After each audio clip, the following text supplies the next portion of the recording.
Wabarakatuh, panjang umur perjuangan.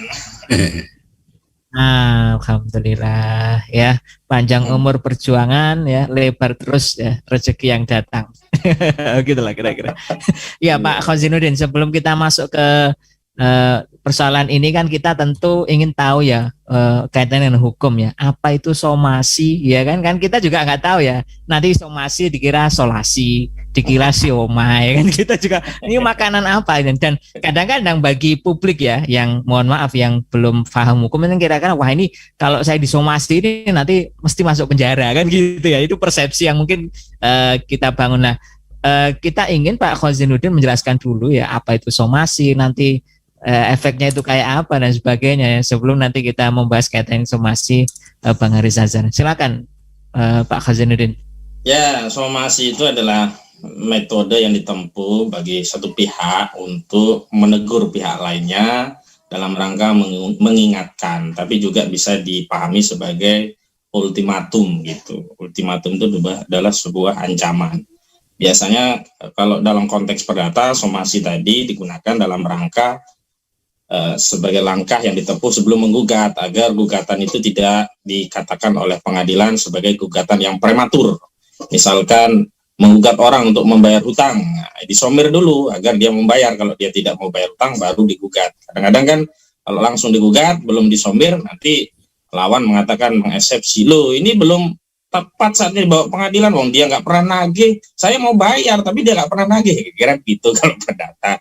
Kalau pidana sebenarnya nggak ada mekanisme somasi, tapi memang somasi itu dalam praktiknya sering digunakan sebagai sarana gertak gitu. Tinggal kita lihat apakah Lord Luhut Binsar Panjaitan ini gertaknya gertak berisi atau gertak nyobai, gertak sambal lagi begitu, karena kita sudah dengar udah banyak itu yang digertak-gertak oleh Luhut ini. Misalkan dulu ada Bang Said Didu dipersoalkan, narasnya juga sama, dianggap mencemarkan undang-undang ITE. Dan yang kedua Bang Joko Edi Rahman, narasinya dianggap juga sama, mencemarkan dan seterusnya. Tapi ya dua-duanya juga gertaknya baik. Saya sih pengen segera gitu loh Luhut langsung lapor gitu saja, karena kalau pidana itu tidak ada mekanisme somir-somir, langsung aja lapor begitu. Cuman saya mengkritik beberapa hal ya.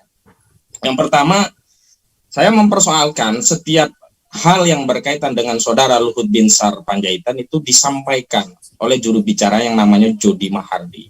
Saya berulang kali mempertanyakan, Jody Mahardi itu kapasitasnya, statusnya itu juru bicara dari Kementerian Koordinator Bidang Maritim dan Investasi atau juru bicara pribadi saudara Luhut Binsar Panjaitan. Agar apa? Agar publik tidak keliru memahami dan agar tidak ada bias komunikasi yang disampaikan oleh saudara Jody Mahardi. Kalau itu urusannya adalah urusan negara dan Jody Mahardi digaji oleh negara melalui mekanisme APBN, maka tidak sah apa yang disampaikan oleh Jody Mahardi yang ikut bicara tentang urusan pribadi Luhut. Karena dalam kasus yang kita diskusikan ini kan bukan kasus yang berkaitan dengan tupoksi atau tugas tanggung jawab Luhut sebagai Menko di bidang maritim dan investasi. Ini adalah satu aktivitas diskusi yang diantaranya di dalamnya memang menyebut pribadi Luhut terlibat, terkait, karena ada penghubungan pribadi Luhut melalui perusahaannya PT Toba Sejahtera yang katanya juga terkait dengan PT Del Sejahtera apa begitu tadi. Nah, artinya ini bukan soal yang berkaitan dengan tugas dan tanggung jawab seorang Menteri Koordinator Bidang Maritim dan Investasi, tapi ini berkaitan dengan pribadi Luhut yang juga seorang pengusaha yang memiliki perusahaan, dan perusahaan tadi terkait dengan PT Del Mandiri Sejahtera tadi yang katanya berkaitan dengan perusahaan Luhut yang namanya PT Toba Sejahtera. Kalau tidak demikian ditegaskan sejak awal, maka saya khawatir ini Luhut ini melakukan tindakan yang disebut melakukan penyalahgunaan wewenang.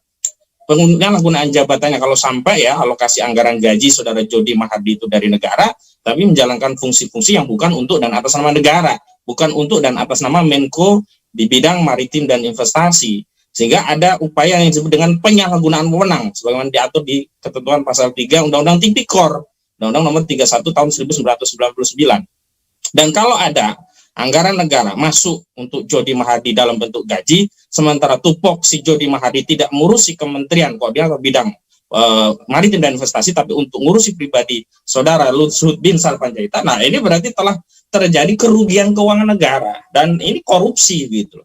Maka saya kira saudara Jody harus hati-hati kalau bicara itu harus tegas. Dia bicara atas nama pribadi Luhut dan dia bicara atas nama Menteri Koordinator Bidang Maritim Investasi atau keduanya begitu. Yang kedua juga saudara Jody atau saudara Luhut Binsar Panjaitan harus terbuka. Ini saudara Jody itu digaji melalui anggaran negara atau kantongnya saudara Luhut sendiri gitu. Tapi saya menduga kuat ini adalah juru bicara menteri kementerian. Kenapa? Karena memang beberapa kali saudara Jody itu mengatasnamakan sebagai juru bicara kementerian di bidang koordinator maritim dan investasi. Atau jangan-jangan sebentar saya tutup pintu dulu.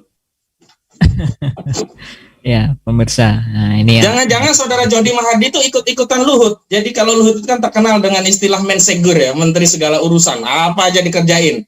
Nah, jangan-jangan Jody juga juru bicara segala urusan. Urusan pribadi ya dia bicara, urusan Menteri Koordinator Bidang Maritim Investasi dia bicara. Nah, saya kira ini yang pertama yang harus tegaskan.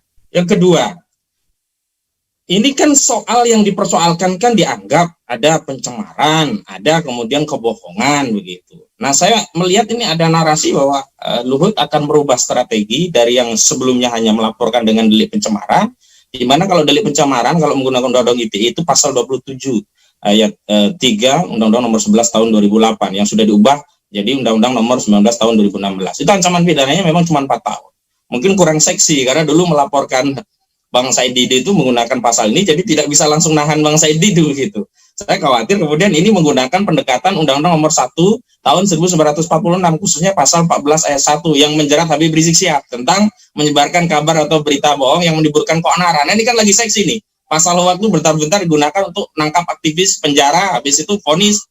Nah, terserah vonis seperti apa. Syahganda Nenggolan kan kena juga dengan pasal 14 ayat 1 Undang-Undang nomor 1 tahun 1946, kena 10 bulan Syahganda Nenggolan. Nah, Habib Rizik Syihab kena 4 tahun dengan pasal ini, kasus rumah sakit Umi. Nah, narasi yang disampaikan oleh Jody kan begitu, katanya ada pencemaran dan bahkan ada kebohongan. Diminta untuk minta maaf sekaligus memberikan klarifikasi pada acara atau YouTube-nya saudara Haris Azhar. Yang pertama, kalau memang iya itu sebuah kebohongan, benar saya setuju dengan Bang Haris Azhar. Data yang benar seperti apa? Sampaikan. Kalau hanya menuding ada yang bohong, sementara dia tidak menyampaikan data yang benar, misalkan dia mengklarifikasi tidak benar bahwa perusahaannya terkait, ya datanya bagaimana? Tidak benar namanya terkait, ya datanya benar bagaimana? Dan saya setuju dengan Bang Mauram Barubara, ini urusan tambang itu urusan rakyat, bukan urusannya Luhut sama Bang Haris Azhar. Maka negara harus hadir, DPR harus hadir, punya kontrol Dewan DPR untuk melakukan misalkan interpelasi kepada Presiden. Ini kenapa kok ada potensi negara melalui pertambangan yang begitu besar, tadi katanya 8 juta ton, tadi kan gede banget, 8 ribu atau 8 juta tadi, gede banget pokoknya lah. Yang jelas itu kan bisa menjadi sumber penerimaan negara non pajak yang kemudian kalau sumber penerimaan negara non pajak ini bisa terrealisasi menjadi sumber APBN kita, Pak Jokowi itu tidak perlu ngibul-ngibul ada data 11.000 triliun dan tidak perlu juga itu ngutang ke sana kemari begitu loh. Ini kan luar biasa. 8 juta mas, 8 juta. Ya 8 juta ada. 8 juta kan kali berapa lah? Segram anggap saja 500.000 udah duitnya triliun-triliun. Ton itu ya, bukan gram, ton. Ya ton lah ya, 1 gramnya aja kalau 500.000 kali 8 juta ton berapa tuh coba? Iya, betul. Saya belum bisa bayangin, otak saya bingung kalau hitung duit banyak. Paling saya bisanya itu menformasi atau damping orang di kepolisian gitu, atau hadir di pengadilan gitu. Saya lanjutkan. Dan somasi itu juga somasi yang prematur gitu. Harus ada akibat. Kalau tidak ada akibat, kenapa kemudian mengatakan itu kebohongan? Sekarang kalau memang itu dianggap kebohongan, kemudian menerbitkan keonarannya di mana gitu loh. Kecuali gara-gara podcastnya Haris Azhar itu ada orang berantem ya kan, bacok-bacokan, onar. Kenapa? Gara-gara nonton apa? Nonton podcastnya siapa? Podcastnya Haris Azhar. Kenapa? Korban kebohongannya Haris Azhar. Terus kenapa? Iya itu dia ngamuk di pasar, bikin keonaran, seluruh Indonesia jadi onar gara-gara podcastnya Haris Azhar. Lawan unsur keonarannya nggak ada kok. Nggak bisa kita itu mendakwa orang itu dengan satu pasal, kemudian kita hanya sebutkan nomenklaturnya kebohongan, padahal pasal kebohongan itu satu rangkaian kan, barang siapa dengan sengaja ya kan menerbitkan kebohongan yang menerbitkan keonaran ya kan, ini satu rangkaian. Nah, keonarannya di mana begitu? Dan saya kalau jadi pengurus ASI ya sama juga, saya cuek itu, enak saja kita suruh minta maaf. Ada minta maaf tuh kita itu orang yang punya, misalkan kita punya seorang sikap satria, siap kita minta maaf. Tapi dijelaskan salahnya di mana. Setelah dijelaskan salahnya di mana, yang benar mana? Lah ini nggak ada penjelasan salahnya di mana, yang benar datanya kayak apa, tiba-tiba somasi kayak NKRI Republik ini milik Luhut aja suruh minta maaf. Kan nggak bisa begitu caranya. Bernegara itu yang benar lah. Pertama Luhut urusi dulu itu juru bicara pribadi Luhut Binsar Panjaitan si Jody Mardi itu, atau juru bicara dari Menko Maritim dan Investasi. Kalau tidak itu periksa itu KPK. Jangan-jangan ada penyalahgunaan wewenang yang menimbulkan kerugian keuangan negara melalui APBN yang dibayarkan gajinya kepada Jody selaku juru bicara Luhut Binsar Panjaitan. Gitu. Selanjutnya, saya setuju ini harus dikawal. Karena apa? Freeport benar, Freeport itu saya ikut sendiri. Bang Maron waktu itu, saya ingat kita ke KPK Bang, kita ngelaporin kerugian Freeport itu 185 triliun kerugian akibat kerusakan lingkungan yang dilakukan oleh Freeport. Kerusakan itu dari hutan, sungai, muara sampai laut. Dihitung oleh BPK, Lembaga Audit Resmi Negara. Kalau dinaturalkan uang 185 triliun. Nggak diperiksa, sampai sekarang bebas itu menambah. Nah kita khawatir kemudian di Blok Wabu, di Intan Jaya Papua itu juga terjadi, dan kita tuh sebenarnya bukan hanya masalah kerusakan lingkungan, yang paling penting kita berharap Blok Wabu ini yang belum dikangkangi oleh Freeport, kalau ada hasil tambangnya itu kalau bisa manfaatnya sebesar-besarnya untuk rakyat Indonesia, bukan sebesar-besarnya untuk misalkan Luhut Binsar Panjaitan, sebesar-besarnya untuk geng tambang itu dan seterusnya. Dan saya memang mengkaji ya perubahan Undang-Undang Nomor 4 tahun 2009 yang diubah dengan Undang-Undang Nomor 3 tahun 2020 itu memang Masya Allah, saya bilang kurang ajar itu penguasa. Kenapa? Ada konsesi itu kan dulu kan rezimnya itu kan dalam penambangan dulunya kan kontrak karya, kemudian diubah di Undang-Undang Nomor 4 tahun 2009 itu menjadi rezim IUPK. Ada kewajiban untuk mengkonversi dari kontrak karya menjadi IUPK, dan kontrak karya yang habis demi hukum harus kembali ke negara. Yang prioritas untuk mengelola itu adalah negara. Tapi dengan keluarnya Undang-Undang Nomor 3 tahun 2020, banyak itu perusahaan-perusahaan di bos-bos tambang itu yang akhirnya khawatir nih, yuk hilang dong gua, tambang gua habis dong ini, balik ke negara semua. Dirubahlah itu dengan Undang-Undang Nomor 3 tahun 2020 yang kemudian memberikan konsesi kepada mereka hanya perlu mengkonversi kontrak karya mereka menjadi IUPK dan mereka bisa melanjutkan penambangan. Celakanya kompensasi yang dibayarkan ke negara semakin nggak ada, semakin tipis dengan apa? Undang-Undang Omnibus Law Cipta Kerja di Undang-Undang Nomor 11 tahun 2020, karena banyak sekali instansi bintang perpajakan, keuangan, bahkan di bidang lingkungan itu tidak ada lagi wajib AMDAL dan sebagainya. Itu yang membuat rakyat kita, rakyat Papua khususnya ya, itu kan hanya kebagian apa residu kerusakan lingkungan, debunya, rusaknya. Dan di undang-undang tentang minerba yang baru, Undang-Undang Nomor 3 tahun 2020 itu tidak ada kewajiban untuk melakukan relokasi lahan atau rehabilitasi lahan kepada kondisi semula. Ya biarin aja itu bekas batu bara mau rusak, mau jadi apa? Banjir, mau orang masuk situ bawa motor ketimbun, nggak ada urusan. Padahal kalau di undang-undang lama itu ada kewajiban penambang itu untuk merelokasi, untuk melakukan rehabilitasi terhadap alat kondisi pertambangan itu paling tidak dikembalikan. Makanya mereka ada program-program rehabilitasi relokasi tadi dengan penanaman, dengan pengurukan ulang dan sebagainya lah. Dan karena ada program itu kan akhirnya ngeluarin biaya. Nah dengan undang-undang yang baru itu tidak perlu keluar biaya-biaya untuk itu lagi gitu.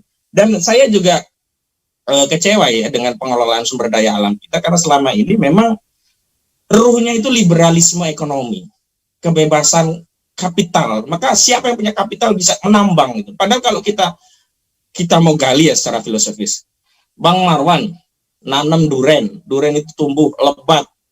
Bang Marwan beli tanahnya, nanam duren tumbuh lebat. Kemudian Bang Marwan bilang, ini duren saya, orang yang mau ngambil sini harus izin saya. Ini duren saya, ini saya perdagangkan, silakan mau beli. Sah atau tidak? Saya katakan sah, karena Bang Marwan capek beli tanahnya, nanam, kemudian nyemprot sampai nunggu berapa tahun. Lah kalau emas, memang Freeport pernah nanam emas itu di Papua. Memang orang-orang nambang itu pernah kemudian membudidayakan emas, membudidayakan mineral dan batu bara, kemudian mereka punya hak untuk ngeruk untuk kepentingan mereka. Kan enggak. Itu adalah tambang yang dikaruniakan oleh Allah Subhanahu wa taala, dan dalam konteks syariat itu kepemilikannya sebagaimana diatur pasal 33 Undang-Undang Dasar 1945 itu adalah al-milkiyatul amah, kepemilikan umum, public property, sehingga swasta asing atau asing itu tidak boleh memiliki tambang, termasuk swasta domestik. Jadi dalam pandangan syariat Islam bukan hanya Freeport yang nggak boleh menambang, grupnya Luhut, Abu Rizal Bakri, Yusuf Kala itu nggak boleh semuanya. Kenapa? Karena dia akan merampas hak publik yang kemudian kekayaan itu dimiliki oleh private, perusahaan korporat mereka gitu loh. Ini yang membuat kita itu makin miskin, makin rusak, makin susah. Sementara segelintir orang menjadi kaya, makin kaya raya gitu loh.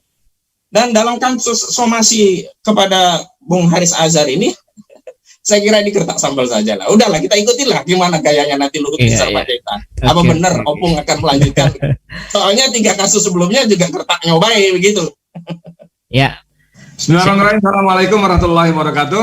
Waalaikumsalam warahmatullahi wabarakatuh. Ini Alhamdulillah, salawat dan salam semoga Allah limpahkan kepada Nabi Muhammad Sallallahu Alaihi Wasallam serta keluarga, sahabat dan pengikutnya yang setia hingga akhir zaman kelak. Amin.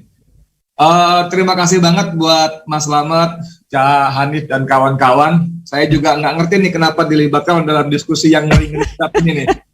Kalau Bang Marwan paham saya, dia IRES yang banyak menekuni soal pertambangan dan energi, studinya, pengetahuannya, ilmunya mumpuni di bidang itu. Tadi beliau ceritakan kita terbelalak-belalak ya. Kalau Ahmad Kozinudin, iyalah, itu jagoan saya, diolah saya di bidang hukum yang dahsyat sekali. Paham? Kalau saya apa urusannya gitu kan, nggak ngerti apa-apa sebetulnya. Atau pertimbangannya apa nih? Iya. Wah, tenang saja Bang Edi ya. Tetap ada porsi untuk Bang Edi ya. Jadi Haris Azhar ini. Iya. Ya Bang Edi Mulyadi ya sebagai juga bagian dari perjuangan penegak keadilan ya. Ini tadi banyak sekali dukungan juga. Pak Hanif nih. Sampai tadi nyebut acara ini direlay juga oleh Mimbartuk dan apa gitu. Oh. Bang Edi channel nggak disebut gitu loh. Wah, ini berarti informasi baru ya. Ya, jadi jangan lupa untuk subscribe Bang Edi channel. Nah, ini mohon maaf Pak, karena informasi yang masuk di sini dari teman-teman yang lain ya. Oke. Oh ya, tadi jangan lupa. Ahmad Kozinudin disebut, saya nggak curang banget deh. Refli Harun juga iya, Neno Warisman juga iya itu. Berarti siap-siap aja disomasi sama Lord Luhut nanti. Oke, saya masuk ya. Sebetulnya persoalan ini kan persoalan yang sebetulnya biasa banget ya. Ini studi yang dilakukan oleh berapa? 7 kalau nggak salah ya. YLBHI, Walhi Ekosotetik Nasional, kemudian Pusaka Bentala Rakyat, Walhi Papua, LBH Papua, Kontras, Jatam, Greenpeace Indonesia, Tren Asia bersama Bersihkan. 10 LSM, 10 NGO itu buat studi tentang temanya sebetulnya bukan tema Luhut ya. Temanya kajian terbaru soal Papua, terungkap indikasi kepentingan ekonomi dalam serangkaian operasi militer ilegal di Inten Jaya, Papua. Jadi di sini saya juga udah baca kenapa disebut operasi militer ilegal dan sebenarnya dijelaskan.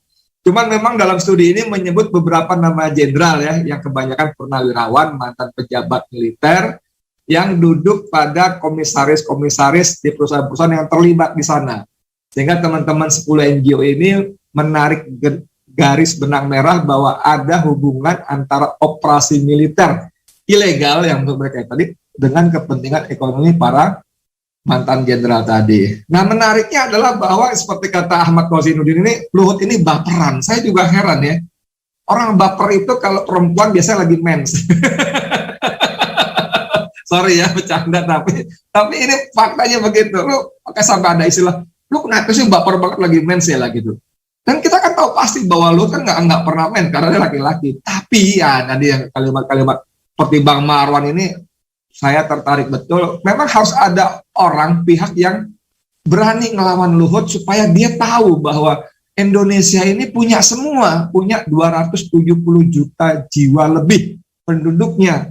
Dia itu kan menteri yang digaji oleh uang rakyat gitu loh. Mungkin dia mengatakan gaji menteri cuma 19 juta ya, gue nggak pikirin tuh buat kebutuhan garam dapur gue aja lebih dari itu, misalnya gitu ya.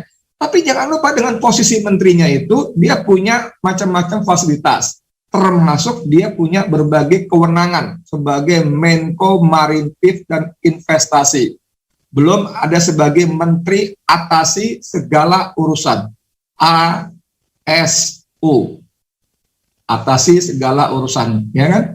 Itu semua malah hak-hak yang melekat dia sebagai pejabat publik.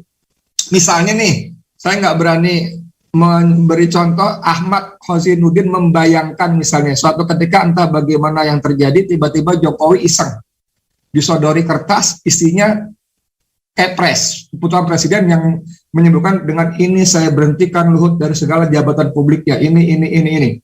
Kebayang nggak? Begitu gempar, Jokowi mengatakan, loh, I don't read what I sign, gitu kan. Gue nggak baca apa yang gue tulis, apa gue tanda tangani ya. Itu maka segala kedahsyatan Luhut yang selama ini angker dan gagal perkasa itu hilang dengan selembar surat.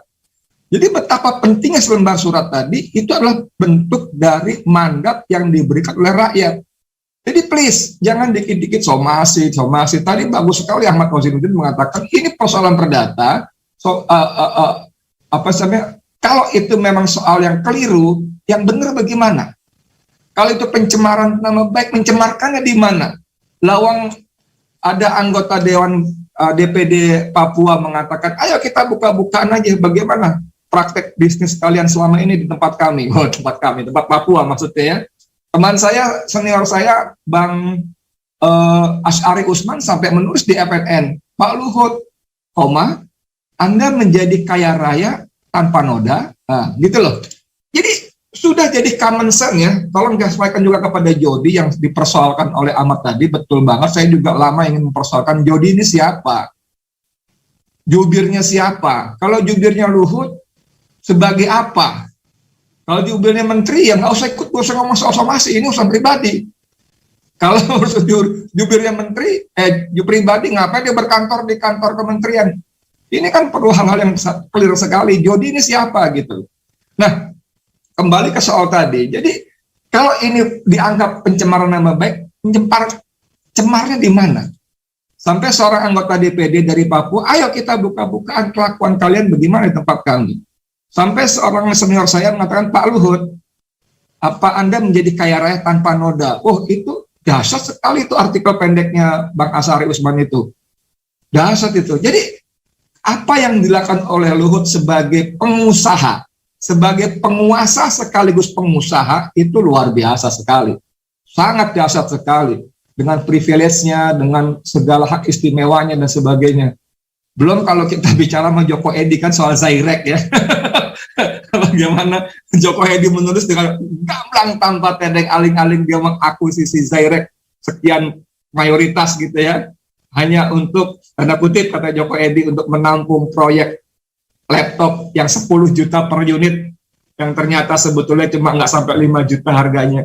Ini kan, bagaimana sebagai seorang penguasa sekaligus pengusaha, dia mempunyai banyak sekali privilege yang orang nggak berani lawan. Nah, hal-hal seperti ini please deh, ya. Please, ini harus dihentikan memang. Tadi Ahmad mengatakan bahwa kalau dalam Islam tambang itu kan milik umum, kepemilikannya umum.